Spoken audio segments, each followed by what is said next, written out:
The Remedial Herstory Project is a nonprofit working to get women's history into the primary and secondary history curriculum. To help us meet our goal, we produce media, lesson plans, and so much more. You can check it out on our website, www.remedialherstory.com. Our project is funded through grants and by patrons, potentially like you. Thank you to our patrons Jeff, Barbara, Christian, Kent, Jamie, Jenna, Nancy, Megan, Leah, Mark, Nicole, Anne, Sarah, Alicia, Katya, Michelle, Jessica, Laura, and Jackie. If you would like to join these wonderful people and become a patron, you can head over to patreon.com and become a supporter of the Remedial Herstory Project. You too can help us reform education and allow women to be seen, heard, and complicated. Hey, Kelsey. Hey, Brooke. Want to tell everyone what's happening in today's episode? In this episode, we are going to the Vietnam War. Whoa. Huh. Right? That's the song, right? It is a song. Okay. Hello, and welcome to Remedial Herstory, the other 50%, the podcast that explores what happened to the women in history class. Now, here's your host, Kelsey Brooke Eckert, and her partner in crime, Brooke Neva Sullivan. In this episode, we're going to be asking the question, how active were women in the Vietnam War effort? And we are going to be joined on the podcast by Dr. Barbara Tischler, the chair of the Remedial Herstory Board of Directors. She's amazing. She is amazing. She is a rock star. Barbara has her PhD in history from Columbia. She now works in social studies ed as well as history at Hunter College. And she is just a wealth of knowledge, and we're so lucky to have her on the board for Remedial Herstory. She's also one of the primary authors for our YouTube series on U.S. history. And so we're just really grateful to have her. Vietnam is a special topic for her. She's written a couple books on the era, and she'll talk about those in our conversation. And she's also like a child of this period, this is her jam. And she, told me that this was a topic that not a lot of people were talking about in a historic sense, more of a current event sense when she started teaching about it. Cool. So I think she has a lot to contribute and a lot for us to learn about. Brooke, what do you know about the Vietnam War? Not a ton, to be totally honest. Most of what I understand is from media that I've seen, so I'm not actually sure how accurate a lot of it is, but there's so many movies and books and fiction and things like that is really interesting. All that comes to mind in my blank head right now is the movie with Robin Williams. Yeah. Good Morning, Vietnam. Yeah. Hey, that's not a bad reference. Yeah, so Vietnam was a French colony. And after World War II, they started, like a lot of places, started seeking independence. And so the war is really an independence war for the Vietnamese. Okay. The French fight and try to keep control of Vietnam and don't do a super good job of that. And eventually Vietnam becomes this sort of like independent state with the northern part falling to the Viet Cong and communism, and the southern part basically being funded by the United States to exist as a capitalist democracy. And we're involved in this war effort pretty much from go, from the break with France. But we don't actually have any formal declarations or anything. And we don't even acknowledge that we're there really for a decade. But we are sending money and weapons, and there are nurses and people on the ground in Vietnam, and we're pretending that we aren't there. So it's really interesting. And I was really surprised to learn just how soon women were present as part of this effort to protect southern Vietnam.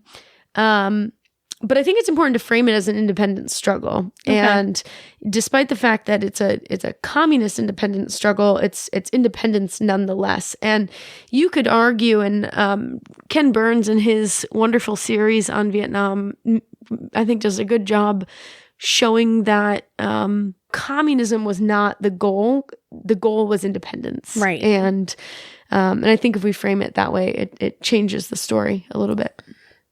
It makes sense to me. Yeah. What American wouldn't support independence? I can live there. Yeah. So anyway, I'm really excited to have Barbara on the podcast. And why don't we start by having her introduce herself? Go, Barbara. My name is Barbara Tischler.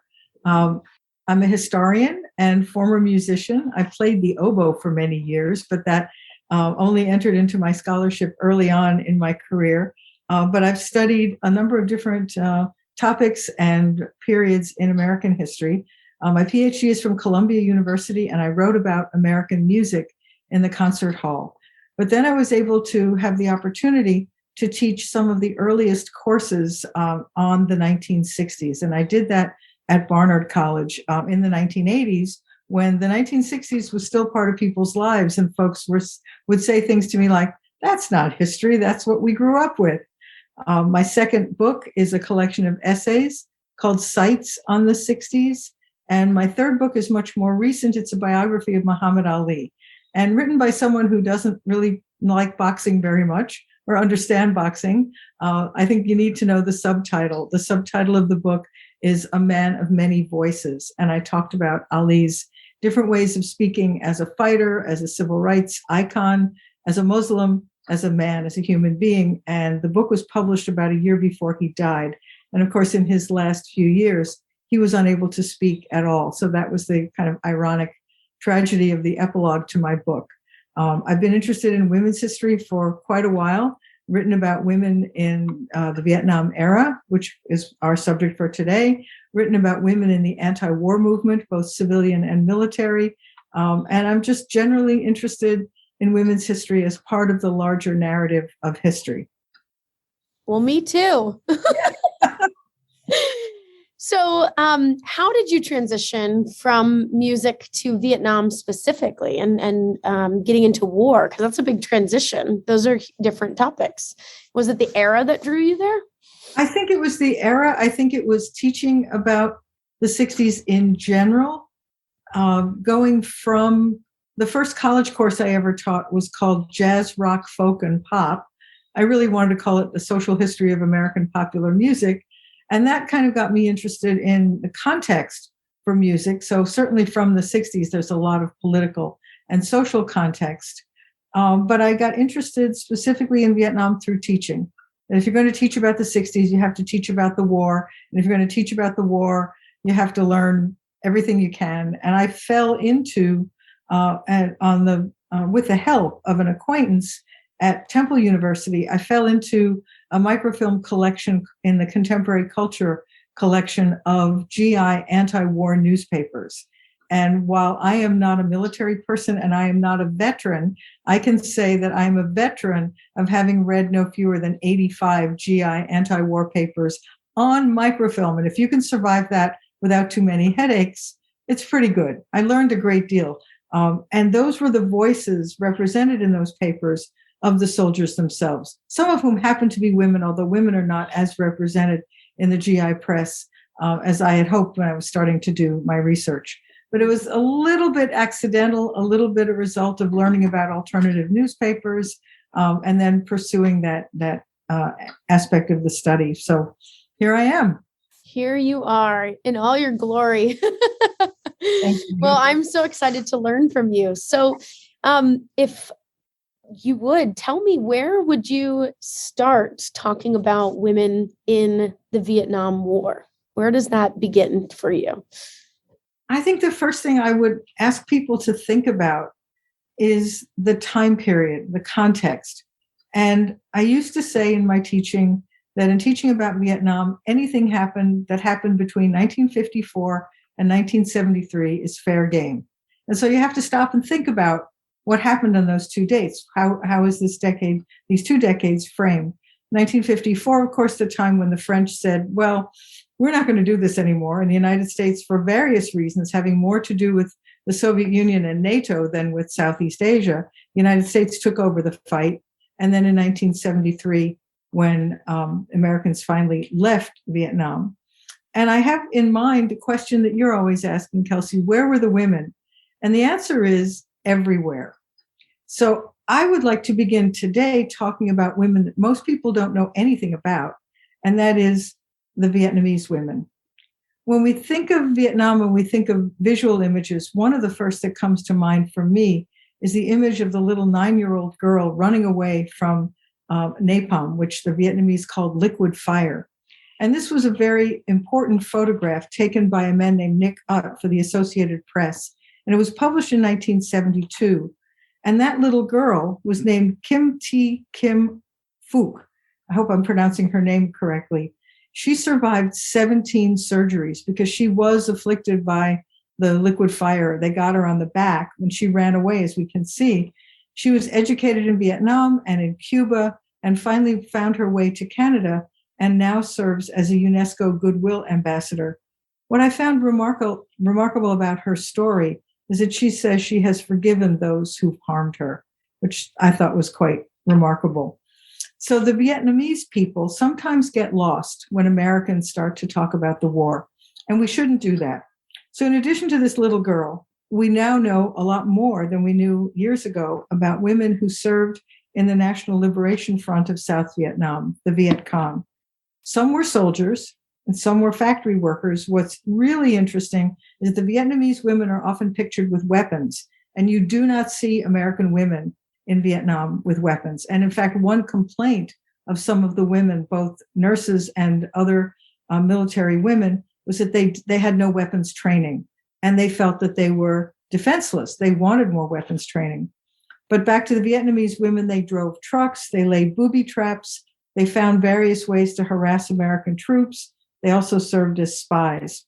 For themselves, Vietnamese society was not very kind to women, but their service in the war helped to gain them a number of rights, things like bans on wife beating and forced child marriages. And we might think of that as pretty primitive, but these were big steps forward for the Vietnamese women. How did American soldiers look at Vietnamese women? In a number of ways.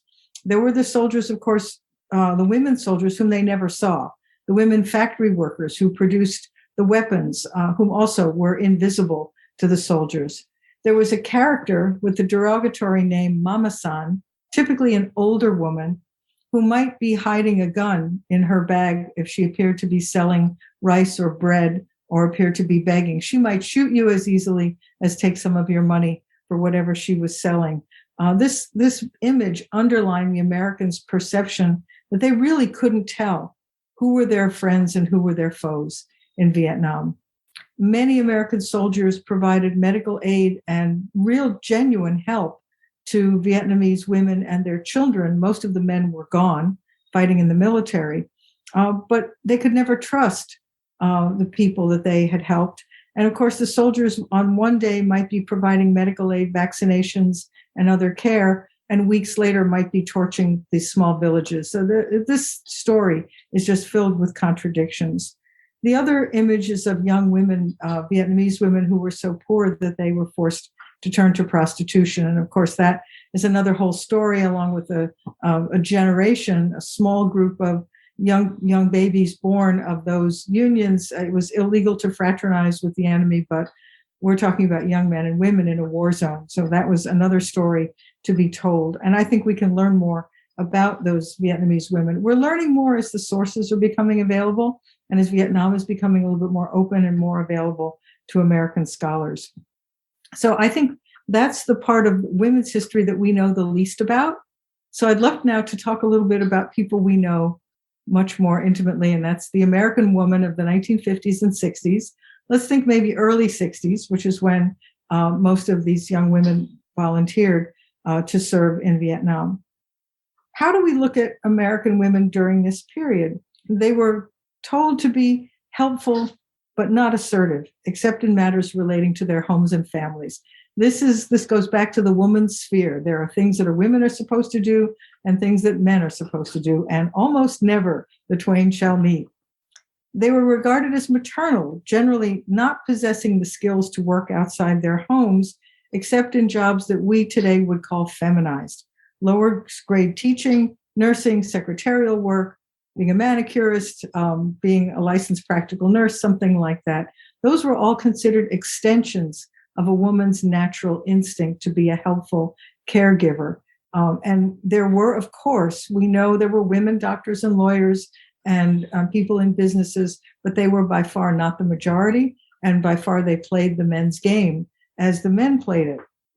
Women in general were not valued for their intelligence as much as their emotions and their instincts. Betty Friedan's Feminine Mystique is still a long ways away. It wasn't published till 1963 when she talked about the problem that has no name. And she suggested that women might actually be good for something more advanced than helping with fourth grade math homework. That's a novel concept. Very novel concept in 1963.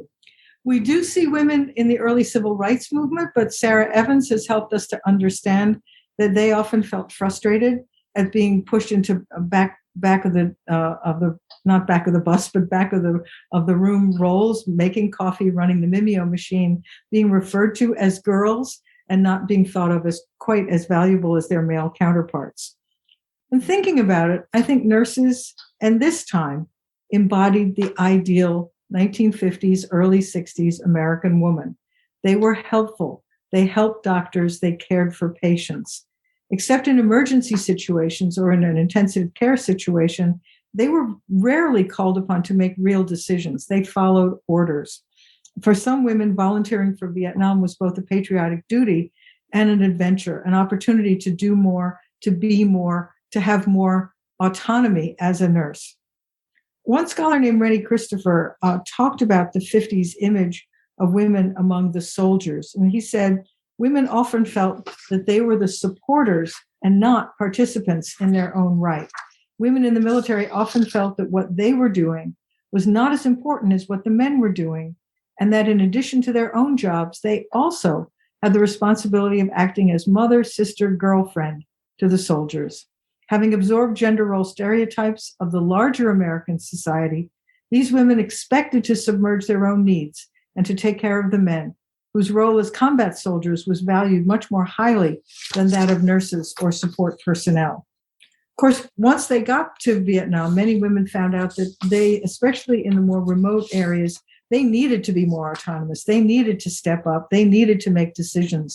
And many women really thrived on that experience. Nursing would never be the same. Sometimes the gender stereotypes showed up in newspaper headlines. The Philadelphia Bulletin had a big story called "Our Soldiers in Skirts Go Off to War." Red Cross women were often referred to as donut dollies. They rarely provided donuts in Vietnam. That's more of a domestic activity. But the Red Cross women wore blue seersucker dresses and stockings, just like women at home. If you look at images in advertisements in the 1950s and early 60s of women cleaning their houses, they're doing so in lovely dresses and heels, which I find quite astounding. I've never cleaned my house in heels. I hope no one else ever does. Women could experience hostility. One Marine said, "We may have to have you here, but we don't want you here." They could even be harassed. Sometimes they were expected to serve as ornaments to make the life of officers much more bearable. And that could include sexual harassment, but also just unwanted flirtations, unwanted attention. People at home sometimes didn't understand why a woman would volunteer for Vietnam. Some women were accused of being promiscuous or even being gay. And that in the early 60s, that really was a very powerful accusation. But we also see a lot of evidence that these women volunteered for the same reasons that the men did, not draftees now, but the men who volunteered for Vietnam: patriotism, independence, a sense of adventure, and the opportunity to do something worthwhile. A United Servicemen's Fund newspaper article wrote, "For many, it's the first time they don't have to worry about housing, medical attention, etc. Many WACs, that's the Women's Army Corps, many WACs like the Army. As women, they can be on their own without men, something very unusual for women of their class." And he was thinking of many of the women who enlisted, non-nurses and non-officers, but enlisted women. When the Vietnam Women's Memorial finally opened in November of 1993, on Veterans Day, by the way, 1993, many of the women who came to see the memorial say they have no regrets about their service in spite of the obstacles. "Every day was surreal," one said. Another one said, You couldn't cry. No matter what, you couldn't cry. And also, the war goes home with you. And we certainly know that that was true of men who served in Vietnam. It was also true of women who suffered from PTSD. Some suffered from the effects of Agent Orange, and many just had a challenge, as their male counterparts did, in readjusting to civilian life. Vietnam really was surreal. Women played so many different roles in Vietnam. They were nurses. We'll talk more about them. They were Red Cross workers, mainly providing help and care. They were USO workers and entertainers. Bob Hope brought many, many women entertainers to serve the troops in Vietnam. Humanitarian groups sometimes brought women doctors. The military does not seem to have. I haven't found any women doctors in the military.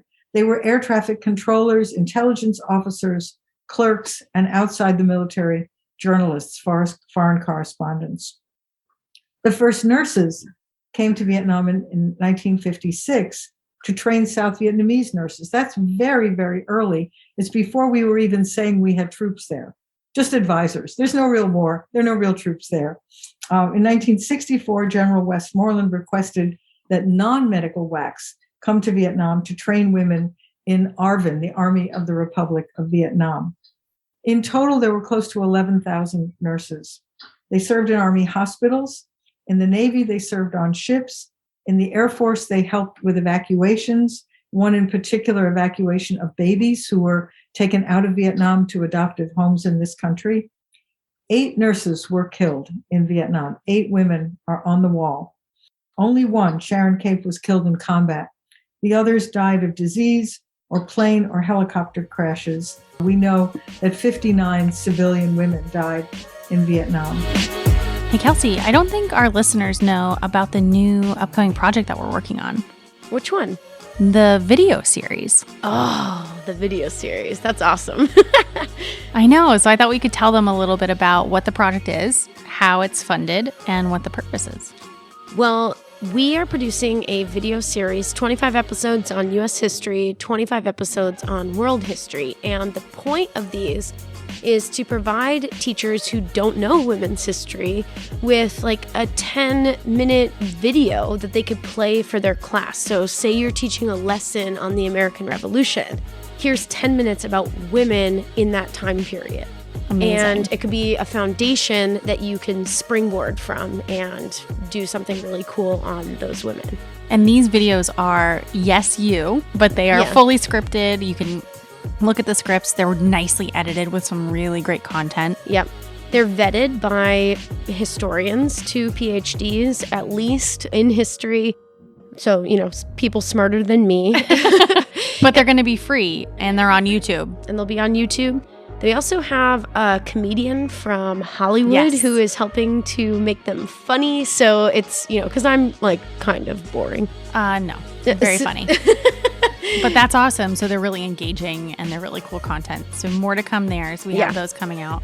And those are funded through grants? Through our patrons. Okay. So their, you know, contributions to us through Patreon are supporting that project. And then we also have a lot of people that have been donating through Instagram, Facebook. We have a Venmo account. You can find us there. That's awesome. And they're making those contributions. So yeah, it's an amazing thing. And if this is something that you're like, yes, that's what teachers need, every penny helps because it is a really expensive project. So. Yeah, totally. And we had a match donor for a while there too, which is really cool. So definitely if you're interested in those, feel free to donate. You can donate right on our website, Instagram, and Venmo. Yeah. Which is awesome.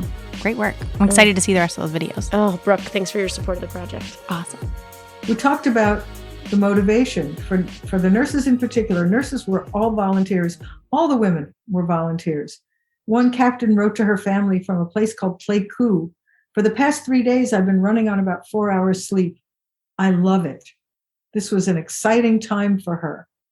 A Lieutenant Pamela Donovan said she was not afraid at all to serve in Vietnam. This was a response to John Kennedy's "Ask not what your country can do for you." But the work was dangerous. Women served in combat zones, but supposedly were not actually in combat. Tell that to a nurse whose hospital was bombed or who was under attack. The work was incredibly stressful, as patients could be severely or even mortally wounded. But the nurses did their job. Again, that refrain, you couldn't cry. You just had to suck it up and do what was needed to be done. The Red Cross workers, who are sometimes called donut dollies, started coming to Vietnam in 1962. They brought a touch of home to these huge military bases, places like Da Nang and Tan Son Nhut that were almost cities in and of themselves, but also to the most remote landing zones, where their goal was to give soldiers a break from the war. They would bring puzzles and games. They would write letters home for wounded soldiers, and just in general, try to make them feel more comfortable. To serve in the Red Cross, you had to have a college degree, and their program was called the Supplemental Recreational Activities Program, to which one soldier responded, "Your presence saved my sanity." One USO worker, not an entertainer, but a worker, described getting very close to a whole platoon of guys on a remote landing zone. After an absence of a couple of weeks, she returned by helicopter to that landing zone to find that the position had been overrun and all the soldiers were killed. So if you can imagine the emotional impact of having gotten close to these young men, your own age, most of these women were in their early 20s, and then finding that they'd all been killed. The entire position had been wiped out. Speaking of the USO brought entertainers as well as workers. GIs enjoyed the USO shows. They featured often chorus girls, singers, magicians, comics, people like Bob Hope, who would say silly things about the war, anything to try to make a little part of their day a little less oppressive about the war. These shows were very elaborate, and Bob Hope had been doing this for decades. He started in Vietnam in 1964. And I don't know if these names will mean much, but some of his famous women entertainers were Joey Heatherton, Connie Stevens, Anne Margaret, and many, many, many scantily clad dancers who were supposed to, make the guys feel good, I guess. The prevailing view in journalism was that women could not report from a war zone. But of course, women had reported from Spain in the 1930s. There were women correspondents in World War II. There were women correspondents in Korea. And they reported what they saw. They were rarely embedded with troops, the way we saw in the Iraq and Afghanistan wars. But Gloria Emerson reported for the New York Times and earned a lot of praise and a lot of awards for her stories. She's one of the people who reported on what were called the 5 o'clock follies. These were the daily briefings held by the military to report body counts and territory taken. Often the body counts were inflated. Often the territory taken today was lost tonight, taken again tomorrow. It was a sad, sad story for sure. Some women voiced some grievances through the use of the GI papers, both in Vietnam and in this country. More in this country. I think, honestly, the women serving in Vietnam were too busy to voice grievances. Enlisted women were more likely to be working class and to experience harassment. Officers were frustrated at the lack of respect. And remember that comment by the Marines, "We have to have you here, but we don't want you here." And women were not permitted to command units that included men until 1972. So women, while they were important, were still considered something of a second class of soldiers. Today's army is actually quite different. We see women very, very much in the fray, close to combat. They describe their experiences, but much of what the women write in the GI anti-war papers is not using the language that feminists at home are beginning to use about oppression. They're simply describing what they're experiencing. In Chanute Air Force Base in Illinois, we find a male reporter wrote the following: "The WAFs," and those are the women Air Force women, stationed at Chanute are oppressed and discriminated against by the brass. They are referred to and treated in materialistic ways as decorations for the dreary offices of the brass and a release for the airmen on Friday night. The brass refer to WAFs as prostitutes and sex objects and cannot seem to think of women as normal human beings capable of experiencing emotion and frustration, just as you and I feel as men. I thought that was quite a remarkable observation coming from a man in the military. A lot of women feared being accused of being gay. One WAC at Fort Bragg in North Carolina observed and described her own anxiety. WAC companies got us WACs so uptight and paranoid about being reported as gay that we avoid sitting together in the dining room or on buses. It gets pretty lonely here when you can't even be close friends with other WACs for fear of being labeled gay. And she ended her article, "Don't let them scare you from relating to your WAC sisters." The GI anti-war papers were anything from a single mimeographed sheet to 4 to 8 page tabloid papers that were published typically off base and when soldiers were off duty. However, it became illegal for soldiers to possess a GI anti-war newspaper. You could get busted on an Article 14 charge, which would not send you to the stockade, but would give you some awfully unpleasant duties. And so you find a lot of the GI papers have on their masthead a little note that says, it is legal for you to possess this paper. It was really not legal for the brass to bust you, but that's one thing they tried to do. Generally, soldiers could engage in activities against the war, off duty and off base, but it could get you into trouble. You could have some real difficulty. On the home front, many women supported the war effort as a crusade against communism. Many women engaged against protests and called on the military to achieve total victory. Women in conservative organizations such as Young Americans for Freedom were eager supporters of the war, and it's important to mention them as well as the women who were against the war. There's also a third group, women who supported the war but were most focused on bringing home their sons, husbands, and other relatives as soon as possible, especially as the death tolls began mounting in the late 60s. They raised their voices in support of the soldiers and the politics of anti-communism as well. In the 1968 presidential election, many of these women were most likely to support Richard Nixon, who promised peace with honor. I'm going to say just a few words about the civilian anti-war movement and its connections to Vietnam itself. As the Vietnam War dragged on into the late 60s and early 70s, you begin to hear from soldiers who served at that time, nobody wanted to be the last guy to die in Vietnam. I've heard that many, many times. People also say that it was a different war in the mid-60s than it became in the late 60s and early 70s when it just dragged on. The death tolls got higher and higher. By 1968, there were 500,000 military personnel in Vietnam, and we couldn't seem to win it. And so the anti-war movement at home grew in size and in its power. Organizations such as the Students for Democratic Society, founded in 1960, and active as many as 300 colleges, staged campus demonstrations against military recruitment, war research, and participation in the war. So it was not just the shooting and the fighting, it was the research that was going on at universities to promote different kinds of weaponry. It was ROTC training, mostly for men, but women were very active in these protests. The Tet Offensive of January of 1968 was a defining point for many in their opposition to the war. While the American military claimed victory, the fact remained that North Vietnamese forces could stage coordinated attacks on American military installations, on Air Force bases, and even invade the American embassy grounds. That really pointed to the vulnerability of the United States in Vietnam. And shortly after that, when Walter Cronkite said that he no longer supported the war effort and no longer trusted the Johnson administration, President Johnson said, well, if we've lost Cronkite, we've lost the war. We've lost the people in this struggle. By 1969, frustration with continuing involvement in Vietnam led SDS to demand more direct action. And you see more militant action on college campuses.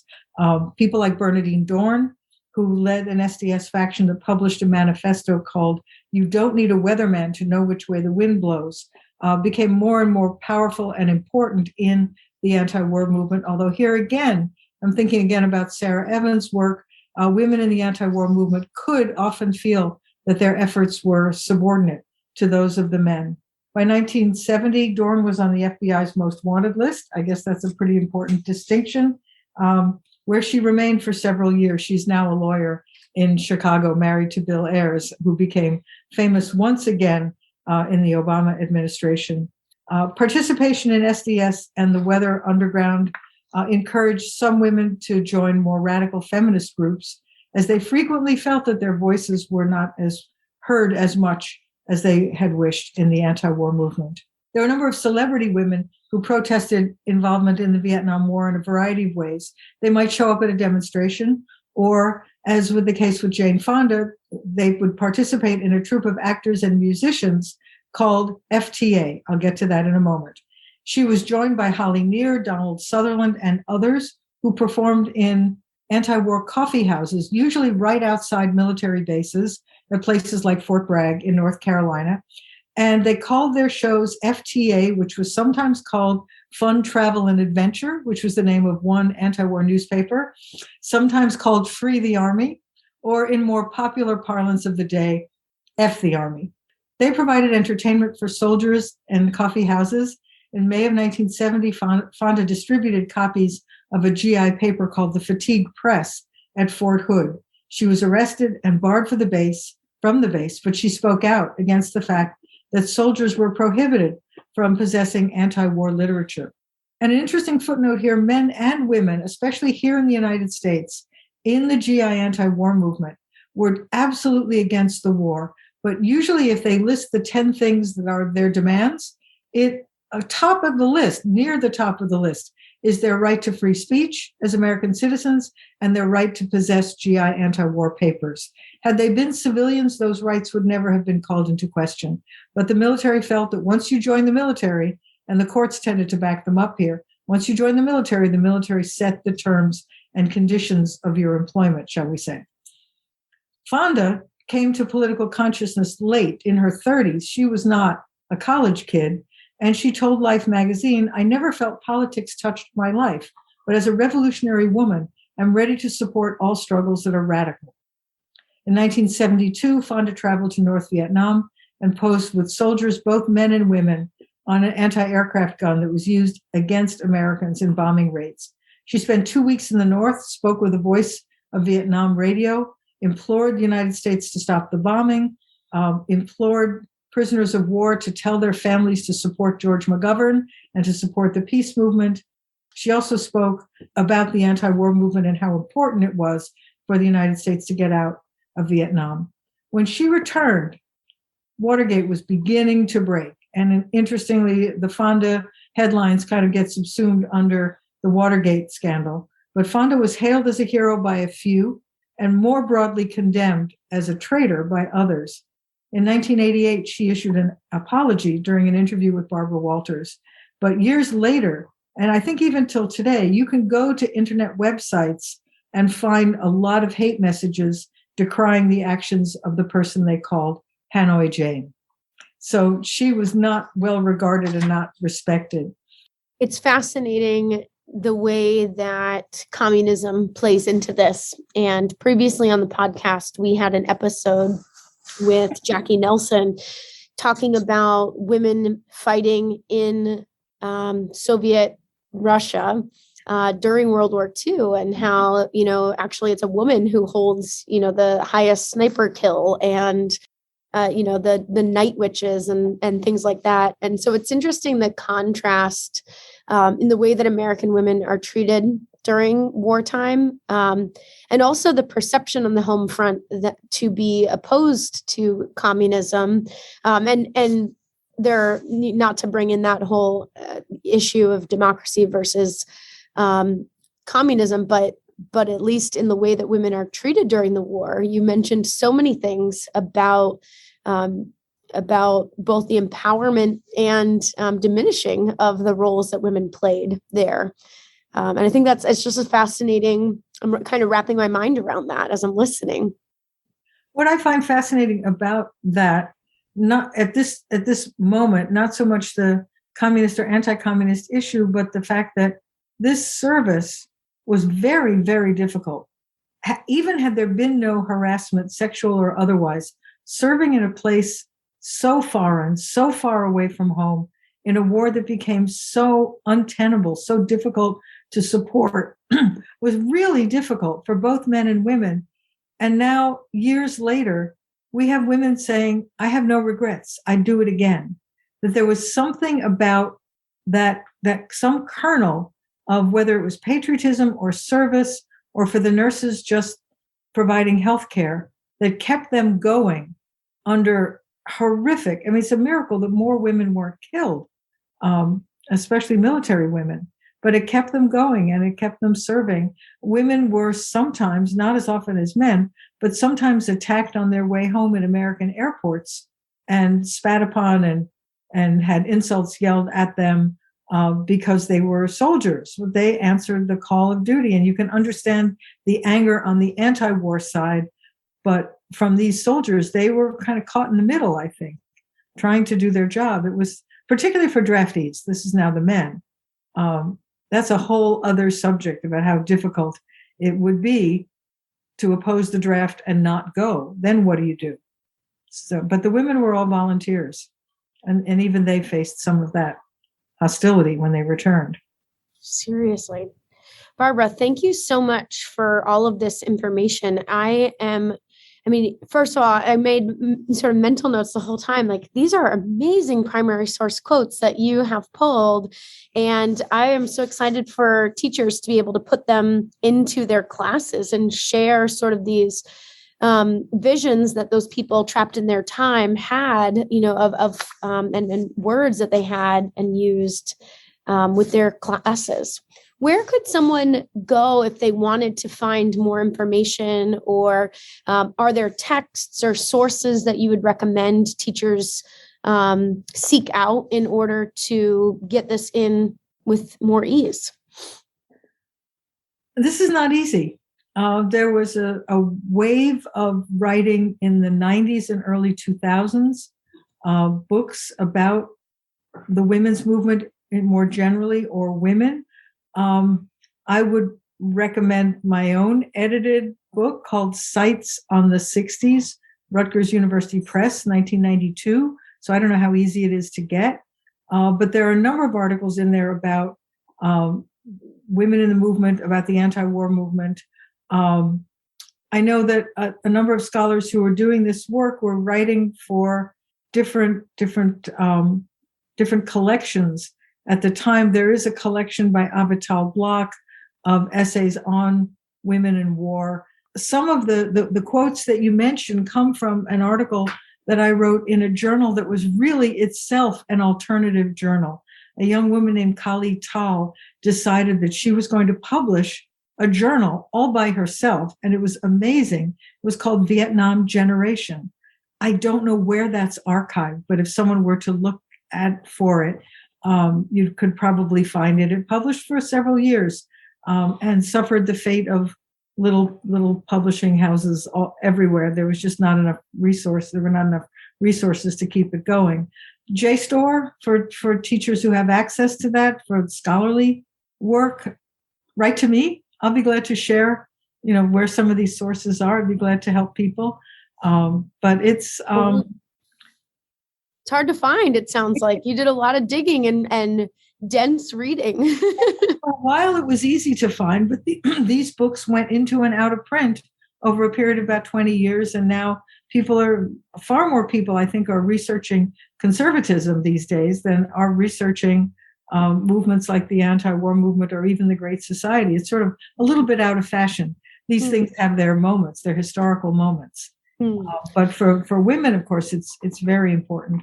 One thing I would suggest, and I'm going to try to do this with you and other participants in the retreat this summer, is to use visual images, to find visual images. And it's easy. You can Google nurses in Vietnam and find lots of different images, and then ask students, what do they see? And what do they see that's incongruous about a landscape like Vietnam and a nurse in a starched white uniform? She didn't stay in that uniform very long, I can tell you. But using the visual images to try to prompt students to think about what was happening there, what was going on there. I love that. That is a strategy listed in a lot of guides for how to get women into history classes, to use the images. So we will provide a link to your book, Sights on the 60s, which is available on Amazon and other places. And we will also, Barbara is our board chair, so you can get in touch with her through our website as well if you want to grab some of the primary sources. And one more recommendation, an HBO documentary called Dear America, letters home from Vietnam. And it is actual letters, and they are very poignant. Not much about women, but it's such a good source from Lieutenant so-and-so and Private so-and-so, and you really have a sense. And there are a lot of very famous actors who took part in reading these letters. It's a very moving documentary, and teachers can excerpt pieces of it to use, I think, in class. And I think it's pretty easily available. Well, Dr. Tischler, thank you so much for your time and your energy. This is amazing. I can't wait for teachers to get this into classes. Thank you. And again, where were the women? Everywhere. Everywhere. Thanks, Kelsey. Thanks so much for listening to Remedial Herstory, the other 50%. Please subscribe, rate, and review wherever you listen to your podcasts to bring more voices to the conversation. We really appreciate that effort. Until next time.